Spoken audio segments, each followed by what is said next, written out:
Good morning student. आशा करता हूँ सब सुस्वस्थ होंगे, पूरा परिवार आपका स्वस्थ होगा। आप ईश्वर से नित्य वंदना करते रहें कि आपका परिवार सुस्वस्थ रहे।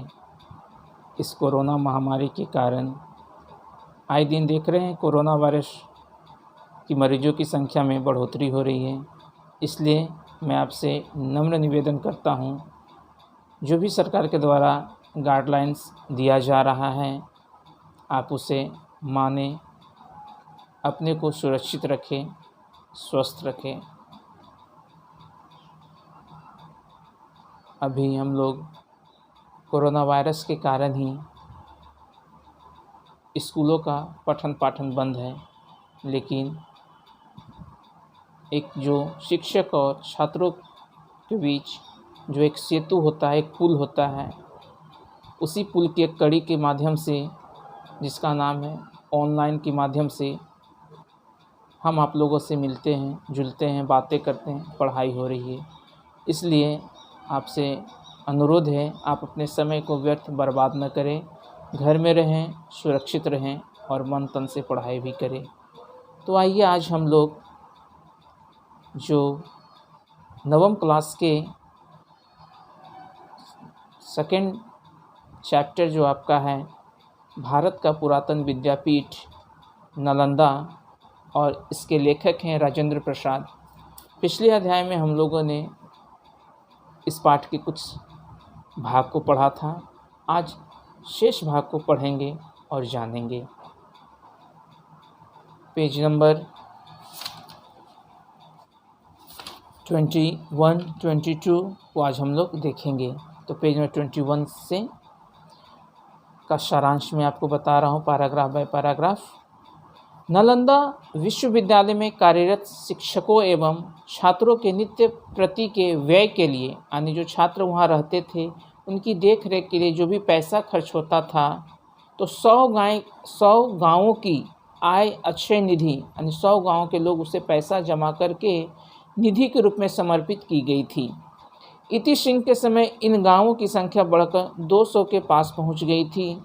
नालंदा विश्वविद्यालय के निर्माण एवं अर्थव्यवस्था में उत्तर प्रदेश, बिहार तथा बंगाल का महत्वपूर्ण योगदान था। नालंदा की खुदाई में बंगाल के महाराज धर्मापाल देव तथा देवपाल देव के समय के ताम्रपत्र, यानी तांबे पर जो लिखा हुआ जो कुछ अंश रहता था उसको बोलते हैं ताम्रपत्र, भोजपत्र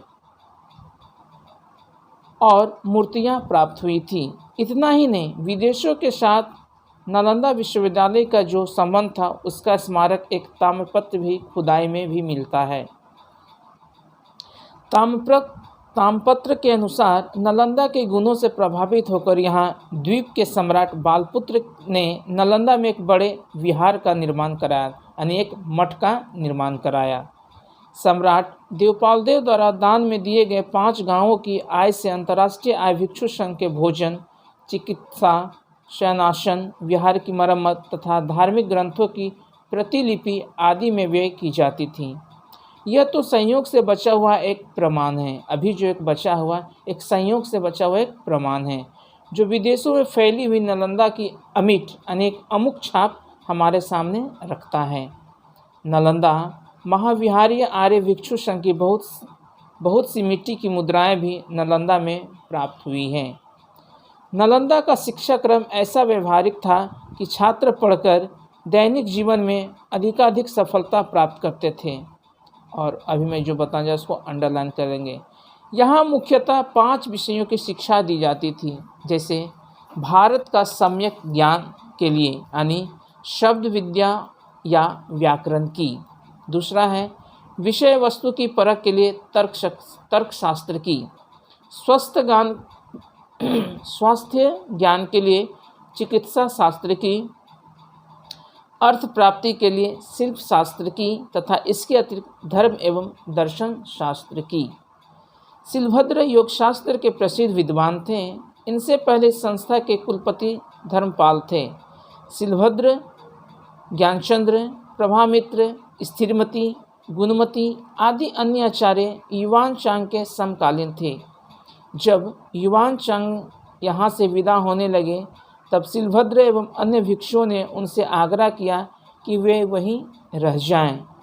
पर इस युवानशांग ने कहा कि यहाँ आने का मेरा उद्देश्य भगवान बुद्ध के महान धर्म की खोज करना तथा दूसरों को इस धर्म के विषय में समझाना था, जो अब पूरा हो चुका है, ताकि लोग इस धर्म के प्रति आकर्षित और प्रचार प्रसार कर सकें।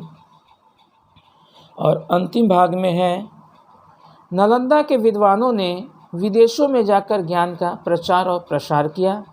तिब्बत के प्रसिद्ध सम्राट स्त्रोंगछन गंपो ने अपने देश में भारतीय लिपि तथा ज्ञान के लिए थोमिसभोट को बौद्ध और ब्राह्मण साहित्य की शिक्षा प्राप्त करने नालंदा भेजा। इसके बाद नालंदा के कुलपति आचार्य शांति रचित सम्राट के आमंत्रण पर तिब्बत गए।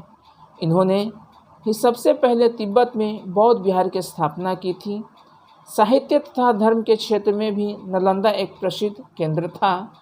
लेखक अपनी अभिलाषा और अपनी इच्छा प्रकट करते हुए कहता है कि भूतकाल से शिक्षा लेते हुए नालंदा में पुनः ज्ञान केंद्र की स्थापना करें।